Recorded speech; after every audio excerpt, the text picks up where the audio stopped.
বিয়ের ৮ বছর পর বাবার বাড়িতে ঈদ করব, সেই খুশিতে আমি আত্মহারা। তাই রাতেই সেমাইটাকে রান্না করে রেখেছি। ঈদের দিন সকালে বাবার বাড়িতে চলে আসলাম, অনেক দূর। তো যাই হোক, রাস্তা ফ্রি থাকাতে কিন্তু অনেক সুন্দরভাবে আসতে পারছি, খুবই রিল্যাক্সে, অনেক ভালো লাগছে। তো আমি কিন্তু এভাবেই সেমাইটা বেশিরভাগ রান্না করি, কারণ আমার কাছে এভাবে ভালো লাগে। এভাবে রান্না করার পরে যখন আমি ফ্রিজে রেখে দিই এই জিনিসগুলো, তখন কিন্তু অনেক বেশি খেতে ভালো লাগে। আর দুধটাকে একটু বেশি দিতে হয়। ধরো হাফ কেজি সেমাইয়ের সাথে যদি 2 কেজি দুধ অথবা 1.5 কেজি দুধ দেওয়া যায়, তাহলে কিন্তু অনেক বেশি মজার হয়। আর এটার সাথে যদি থাকে গুঁড়া দুধ, তাহলে তো কোনো কথাই নেই। একটু গুঁড়া দুধ না দিলে কিন্তু একটু ঘন ঘন টাইপের হয় না, সেটা খেতেও কিন্তু ভালো লাগে না। এটা দিলে একটু বেশি ভালো লাগে, এই আর কি বিষয়টা। তো এখানে আমি মশলা দিয়ে দিলাম, চিনি দিয়ে দিলাম, দিয়ে এখন এগুলাকে আমি ভালো করে বলক আনিয়ে তারপরে এই সেমাইটাকে দেবো। এই সেমাইটা হলো লম্বা সেমাই, আমি গুঁড়ো করে নিয়েছি। তো এই লম্বা সেমাইটা কিন্তু আমার খুব ভালো লাগে। তো আমার পছন্দের, যেহেতু আমি তো রান্না করব, যেহেতু আমি আর আমার ছেলেরাই খাবো, আর তো কেউ না। তো যেহেতু এখানে আমি কাঠবাদাম দিয়ে দিয়েছিলাম আরও আগেই, তারপর এখানে কিশমিশ দিয়ে দিলাম, শেষে আবার কিছু কাঠবাদাম আমি এখানে কুচি দিয়ে দিলাম। যেহেতু এটা এভাবে রান্না করলে অনেক বেশি ভালো লাগে, অনেক বেশি, মানে কি বলবো। তারপর রান্না শেষে যখন এটা ঠান্ডা হয়ে গেছে, তখন আমি ফ্রিজে রেখে দিলাম।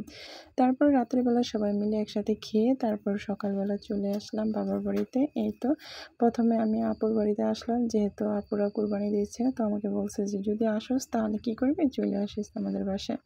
তো গেলাম, দেখলাম তার হাঁসগুলো অনেক অসুস্থ, সে ওষুধ খাওয়াইতেছে। আসলে মানুষ একটা জিনিস পারলে সেটা বাচ্চা কাচ্চার, মানে মানুষের মতোই যত্ন করে দেখা যায়। অসুস্থ হলে সেটাকে খুব কেয়ার করে। এই যে ওষুধ খাওয়ানো হচ্ছে, এই তো ওরা ওষুধ খাওয়াচ্ছে, আমি আর কি করবো, একটু প্রকৃতির ভিডিও করে নিলাম। সাথে আমার ছেলেরা খুব খুশি হয়েছে গ্রামের পরিবেশ দেখে। এত বেশি ভালো লাগতেছে ওদের, মানে ওরা এত এত বেশি আনন্দ পাইতেছে, আমি দেখে আমারও খুব ভালো লাগতেছে। কারণ ঈদের মানে এই কয়েক বছরে তার বাবার বাড়িতে আসা হয় নাই। যাই হোক, প্রতি বছর একবার আসি, তো তখন তো ওরা ছোট ছিল, এই আর কি। দেখো এখানে কাঁঠালের অভাব নাই, মানে গাছের নিচের থেকে শুরু করে ওপর পর্যন্ত কাঁঠাল ধরছে। একটা কাঁঠাল তো দেখে ফাইটেই রয়েছে, আরেকটা তো আমার চোখের সামনেই পড়ে গেছে। তখন কিন্তু ওইটাকে, তারপর ওইখান থেকে কাঁঠালটা খেয়ে নিলাম। বাহ, কি যে মিষ্টি, মনে হয় চিনি দিয়ে বানানো হয়েছে। তো এখন আপুকে রুমে চলে আসলাম। আপুকে বাড়িটা কিন্তু অনেক সুন্দর, আমারও খুব ভালো লাগে। আপুদের বাড়িটা একদম খোলামেলা, মানে কি বলবো, বিল্ডিংয়ের যে সব কিছু আসলে তা না, টিনের ঘরও অনেক সুন্দর।